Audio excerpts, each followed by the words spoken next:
The post-Civil War frontier was a death trap for freed slaves with nowhere to run, and 16-year-old Zara had no family, no money, and no hope left.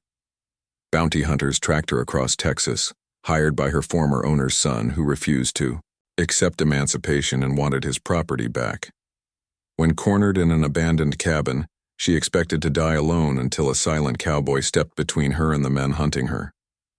Tom hadn't spoken since losing his wife and child to violence, but something about this desperate girl reminded him of what he'd failed to protect. Now Zara must trust the one man willing to risk everything for a stranger. While Tom faces the choice between his vow of silence and saving the last piece of family he never knew he had, dust swirled in the canyon air. 3 men lay still in the dirt. Zara's hands trembled around the smoking revolver. Tom's chest rose and fell beneath her palm. Blood seeped through his shirt, dark stains spreading across worn fabric. Hoofbeats thundered closer. A sheriff's posse cresting the ridge. She pressed her ear to his ribs. Faint heartbeat against her cheek, warm breath on her wrist. The riders would arrive in seconds. 3 dead bounty hunters, a black girl with a gun. No jury would hear her side. Tom's eyes fluttered open. Found hers. Something passed between them in that look. Understanding. Forgiveness. Choice. She could run, leave him bleeding in the dust, save herself. Or stay. Face the rope. Die beside the only person who ever protected her. The sound of horses grew louder. 3 weeks earlier, rain hammered the cabin roof like fists on wood. Zara pushed through the broken door. Water dripped from her torn dress. Hunger carved hollows in her cheeks. She expected emptiness. Found a man instead. He sat by the firelight, rifle across his knees, weathered hands cleaning the barrel with careful strokes. Gray touched his temples. Lines mapped his face like dry riverbeds. She raised the rusty knife. Blade caught the flame's glow. He looked up, didn't speak, didn't move, just watched her with eyes that had seen too much dying. She waited for him, to grab the rifle, call for help, demand she leave. Instead, he gestured to a chair. Pushed a bowl of stew across the rough table. Steam rose from the wooden rim. The kindness confused her. 3 months on the road had taught her that strangers wanted payment. Always. She kept the knife raised, took the chair, ate without lowering. Her guard. He returned to cleaning his weapon. Methodical. Quiet. Like she wasn't holding steel to his throat. When the bowl emptied, he stood. Moved to a trunk in the corner. Pulled out a worn photograph. Black woman. Mixed child. Both smiling, at something beyond the frame. He traced their faces with his thumb. Pointed to them, then to the ground. Dead. Both of them dead. Understanding hit her like cold water. His silence wasn't choice. It was grief. He offered her blankets. A space by the fire. Safety for the night. She took them but didn't sleep. Watched him through half-closed eyes. Planned to steal his horse at dawn. Morning brought visitors. 3 riders approached through the mist. Spurs jangled on the porch, boots heavy on wooden boards.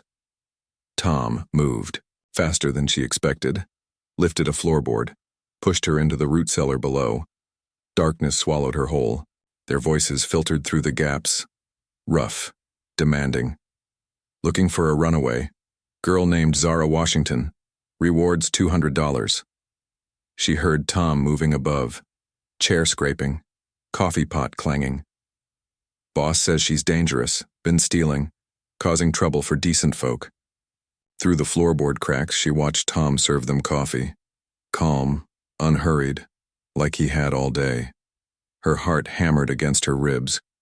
$200, more money than most men saw in a year. Enough to tempt a saint. The lead bounty. Hunter leaned back in his chair. Marcus Whitmore wants his property back. Dead or alive pays the same.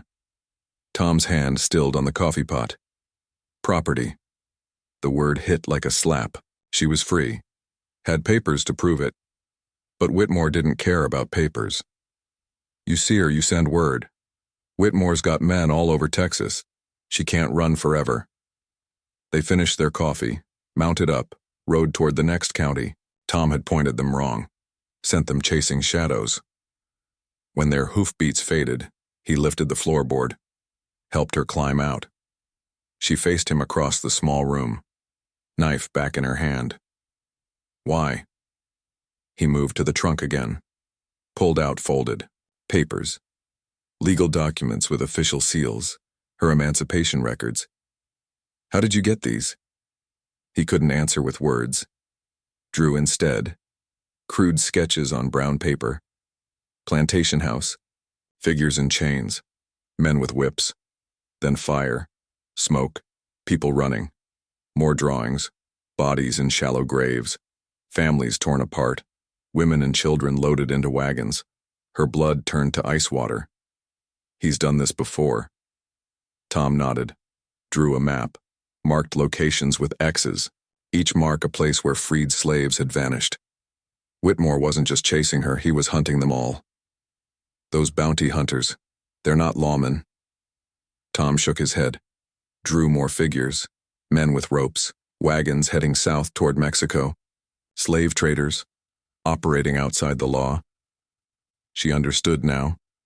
This wasn't about one runaway girl. This was about a man who refused to accept that the war was over. Tom gathered supplies, rifle, ammunition, food for the trail. She watched him prepare. You don't have to do this.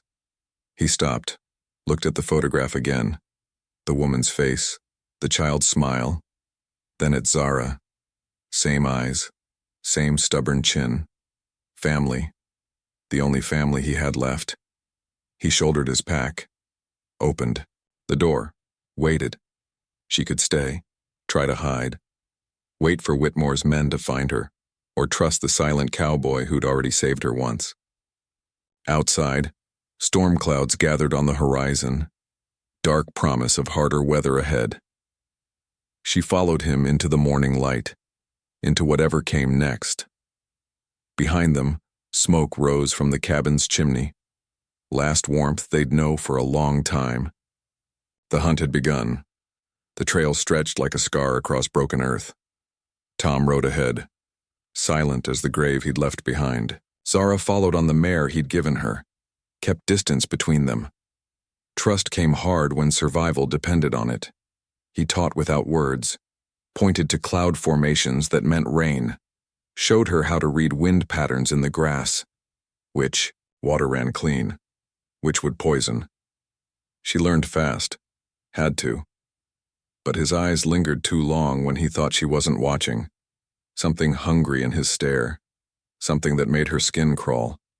At night he drew in his journal, firelight dancing, across the pages. Always the same subjects, the dead woman, the dead child, and now her. Her face appearing beside theirs in crude charcoal strokes. Same angles, same bone structure, like he was trying to capture something that kept slipping away. She discovered the drawings by accident. Journal fell open while he slept. Pages scattered, in the wind. Her breath caught. Dozens of sketches, her profile, her hands, her eyes staring back from worn paper. What is this? Tom woke, saw the scattered pages, the accusation in her stance. She held up a drawing, her face rendered with careful detail. Too much detail. You've been watching me, drawing me like I'm some kind of ghost. He reached for the journal. She pulled back. You trying to make me into your dead wife? His hands stilled, eyes widened. She'd hit something, some truth he'd been hiding. Tom grabbed for his journal with desperate movements, started drawing furiously, hands shaking as charcoal scraped across paper. First sketch, the plantation house where she'd grown up. How could he know that place? Second sketch, a young woman being sold, chains on her wrists, tears on her face. Third sketch, the same woman older, standing beside Tom, wedding dress made, from flour sacks, joy in her smile. Zara's heart stopped. The woman in the photograph, the one he'd mourned.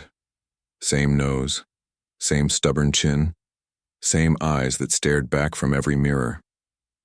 Sarah? Her sister's name fell from her lips like a prayer. Memories flooded back. Sarah braiding her hair. Sarah taking beatings meant for her. Sarah promising they'd be together again someday. Sarah sold away when Zara turned 8, vanished into the nothing that swallowed slaves. Tom drew faster, more images spilling across the page. Sarah heavy with child, Tom's hands on her belly, the three of them by a fireplace. Family, then fire, smoke, bodies in the dirt, Confederate deserters, revenge raid while Tom worked distant pastures, Sarah and the boy caught defenseless, Tom's face when he returned, finding them dead, burying them with his bare hands. The vow of silence he'd made at their graves. Words were for the living. He had no living left. Until now. You knew. Soon as you saw me, you knew. Tom nodded, pointed to her eyes. Sarah's eyes looking back at him from a stranger's face. The sister Sarah had talked about. The little girl she'd protected. The family she'd never stopped missing. Zara sank to her knees. 16 years of wondering. 16 years of believing Sarah had forgotten her. Instead, Sarah had found love, built a life, created the family they'd dreamed about as children, only to lose it all to senseless violence. Tom wasn't trying to replace Sarah. He was trying to protect what remained of her, the blood she'd died loving. Understanding changed everything, the way he watched her, the careful way he spoke through gestures, the protection he offered without question. She was his last link to the woman he'd lost. He was her connection to the sister she'd mourned. Family. Broken and scattered, but still family. The days that followed carried different weight. Tom taught her to shoot. Really shoot. Not just point and hope. She showed him how Sarah used to laugh. Memories spilling out like water from a broken dam. They spoke in a language of shared loss. Grief that recognized itself across different wounds. Tom began pointing out things Sarah would have loved. Wildflowers, cloud shapes, the way morning light hit the mountains. Zara told stories Sarah had shared. Their mother's songs, their father's hands. The brothers sold south before either girl could walk. Slowly, Tom's face changed. Lines softened. Eyes held warmth instead of just watchfulness. But the world wouldn't let them heal in peace. The trading post squatted like a wound on the empty plain. Necessary stop for supplies. Dangerous ground for fugitives. Wanted posters covered the board outside. Tom's face stared back at them. Zara's beside it. $500 reward, dead or alive. Enough money to buy a ranch, or a man's silence. The trader studied them through the window, hand resting on the shotgun behind his counter. Tom gathered what they needed.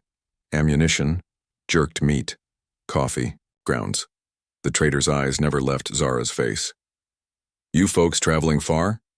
Tom paid in coins, kept his hat low. Mighty big reward for a couple of drifters.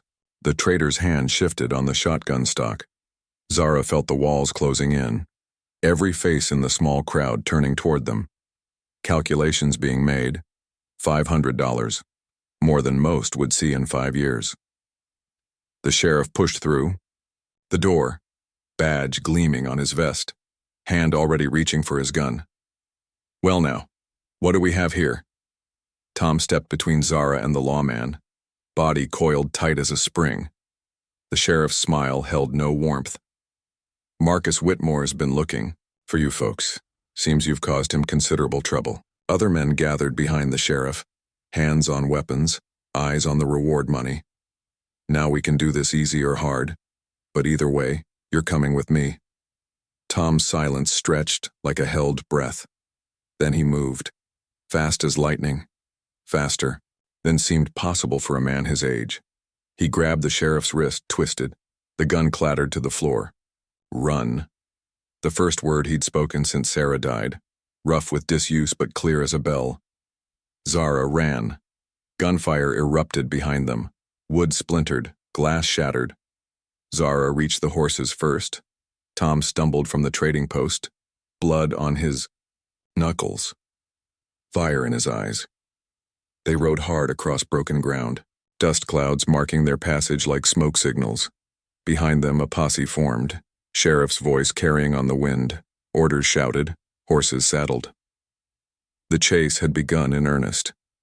Tom led them into rough country, canyons carved by ancient water, stone walls that blocked the wind and hid their trail. But the damage was done. Every lawman in Texas would know their faces now.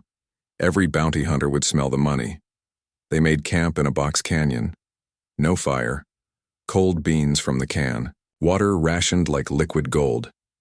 Zara watched Tom clean his rifle in moonlight. Methodical movements. Practiced ease. "You hurt that sheriff bad?" Tom shook his head. Showed her his scraped knuckles. Surface wounds. Nothing serious.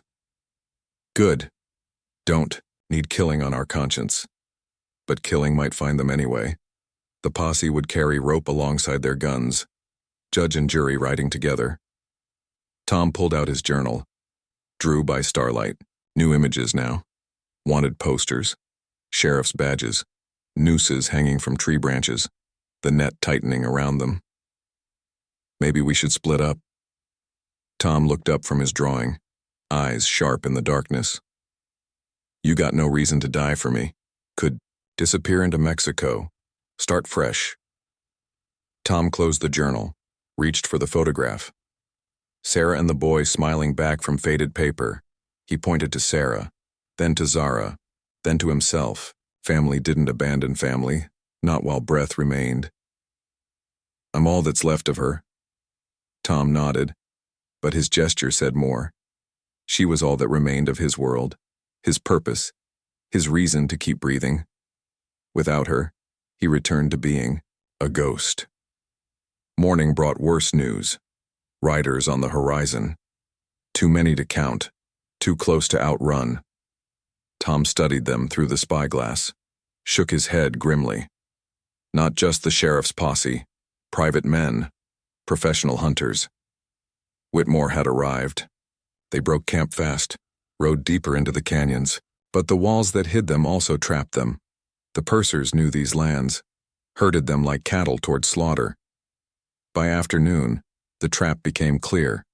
High walls on three sides, single exit blocked by armed men. Whitmore sat his horse at the canyon mouth, well-dressed, well-armed, smile cold as winter. "Thomas McKenna, been looking for you." Tom said nothing, hand resting on his rifle stock. "I'm a reasonable man. No cause for bloodshed. Just hand over my property and ride away rich." Zara felt the insult like a physical blow.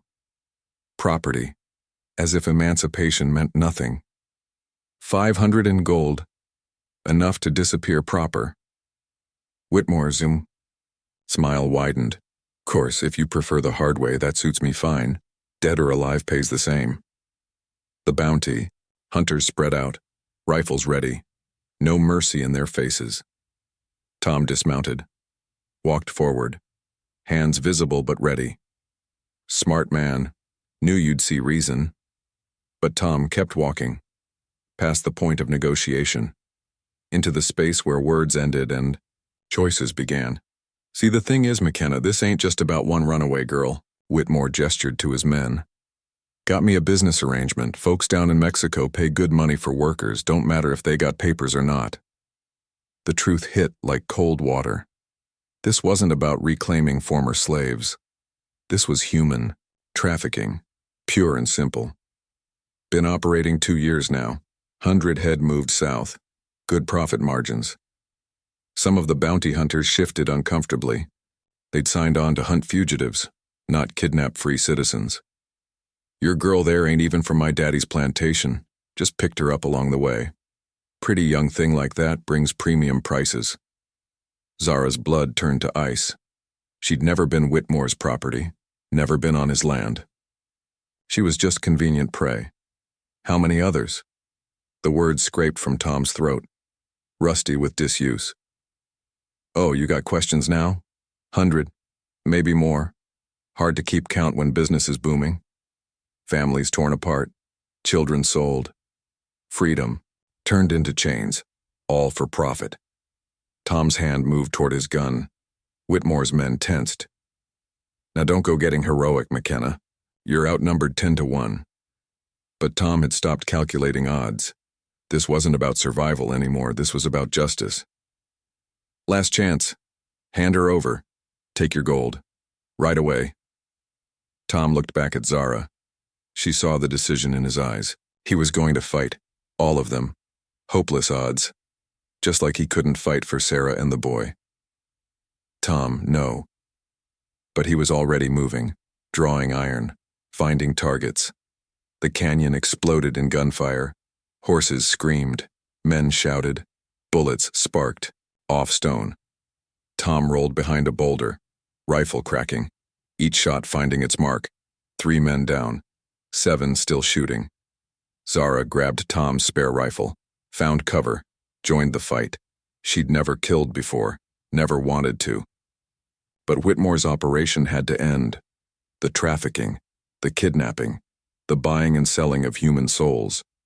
Her first shot took down a bounty hunter, clean through the shoulder. He dropped his weapon, crawled for cover. Tom's eyes met hers across the battlefield, something like pride in his gaze.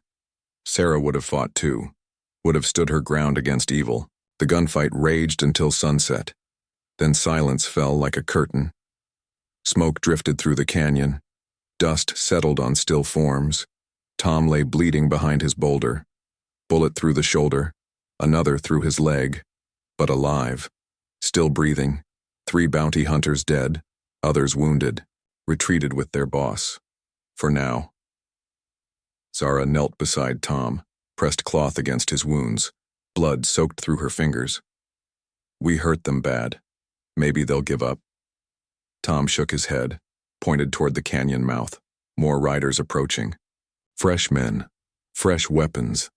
Whitmore's voice echoed off the walls. You made this personal, McKenna. Now everybody dies. The final assault was coming. Tom tried to sit up, gasped with pain. Too much blood lost, too many wounds. He pressed the photograph into Zara's hands, Sarah's face smiling up at her. Then his rifle, still warm from the fight. His meaning was clear. Time to run. Save herself. Leave him to die alone. No. She helped him to his feet, shouldered his weight. They'd face whatever came together. As family. The hoofbeats grew louder. The riders came at dawn. Whitmore's voice carried across the canyon like a death sentence. Last chance, McKenna. Send out the girl. Maybe I let you live. Tom's blood had soaked through the bandages, face pale as morning mist, but his eyes burned with purpose. Zara checked his wounds. Shoulder stable, leg still bleeding. He could, right if he had to. We can't fight them all. Tom nodded, knew the odds, knew they were trapped. But he pulled out his journal, drew one final image. The army fort 50 miles north. Federal marshals, justice. They'll never believe us. Tom tapped the journal, pages filled with evidence, sketches of the trafficking operation. Names, locations, dates, proof of Whitmore's crimes. You're thinking we run for the fort. Tom pointed to himself. Then to the canyon mouth. He'd stay, hold them off, buy her time. No. The word came out harder than she intended. Tom looked up, saw something in her face that hadn't been there before. Determination. Sarah's stubborn streak burning bright. We go together or not at all. Tom started to argue, gestured to his wounds, the impossible distance. Together, she helped him to his feet, shared his weight. They moved toward the horses like one person with 2 shadows. The first shots rang out as they reached the canyon's back wall. Whitmore's men flooding in from the entrance. But Zara had spotted something Tom missed. A narrow crack in the rock face, barely wide enough for a horse. They squeezed through as bullets sparked off stone behind them, emerged into a hidden valley, safe for the moment. Tom slumped against his saddle, breathing hard, blood loss taking its toll.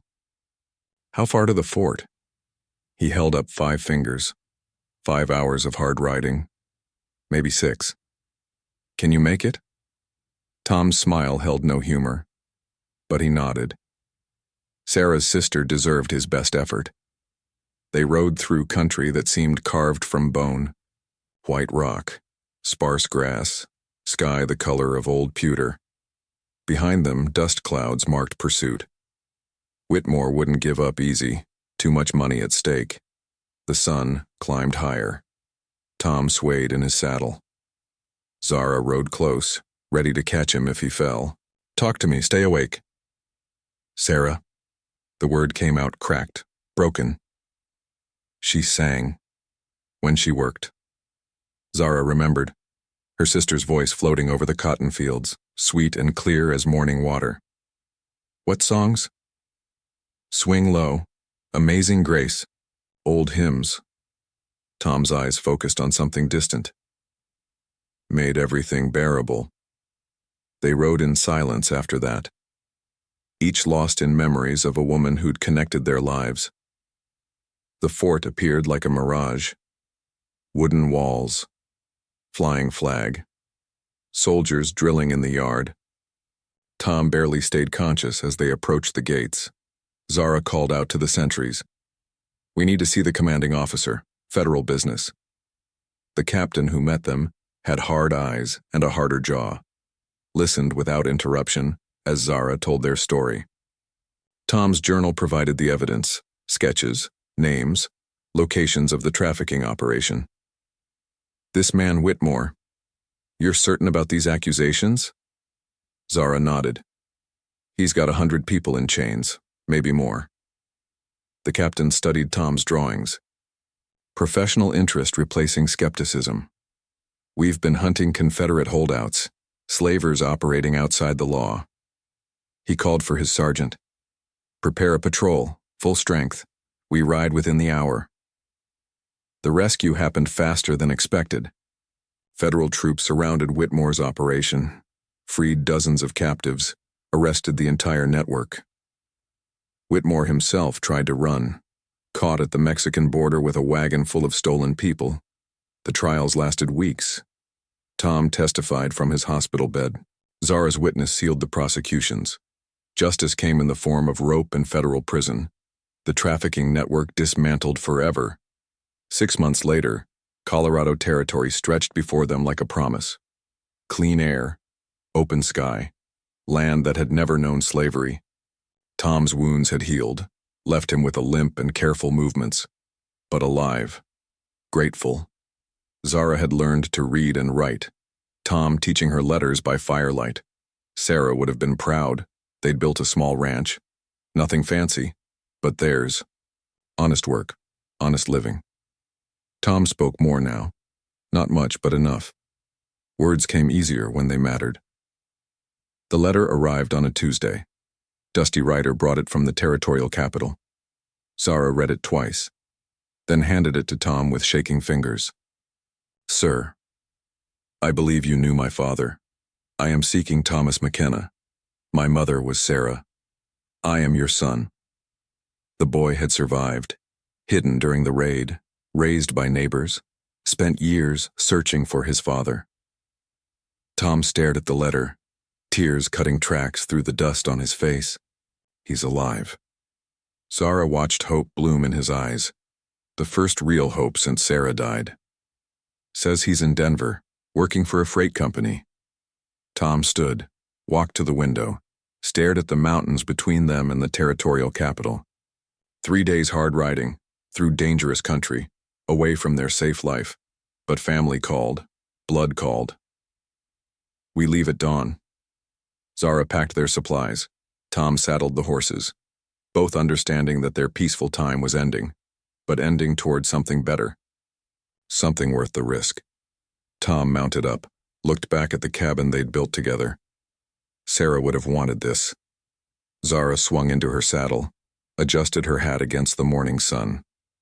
Some family you're born into, some you fight for, and some. She paused, looked at Tom, saw the man Sarah had loved, the father her nephew needed. Some you get to choose twice. They rode toward the rising sun, toward Denver, toward whatever came next. Behind them, the cabin stood empty, waiting.